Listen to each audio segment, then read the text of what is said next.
सास बहू से, तुम अपना मुंह बंद रखो। ये तुम्हारा ससुराल है, महका नहीं, समझी तुम।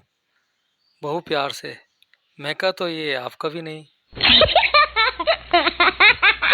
एक सास ने अपने 3 दामादों की मोहब्बत का इम्तिहान लेने का सोचा, इसलिए वो अचानक दरिया में कूद गई।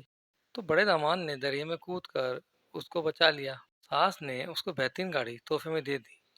अगले दिन फिर ऐसे ही कूदी, तो मंझले दामाद ने दरिया में कूद कर उसको बचा लिया, तो उसको मोटरसाइकिल मिली। फिर तीसरे दिन सास दोबारा दरिया में कूदी, तो सबसे छोटे दामाद ने सोचा कि अब तो साइकिल ही मिलेगी, बचाने का क्या फ़ायदा। तो उसने सास को नहीं बचाया और सास डूब गई। लेकिन फिर भी दामाद को एक ब्रांड न्यू मर्सिडीज मिली। किस तरह? ससुर ने उसको इनाम में दे दी।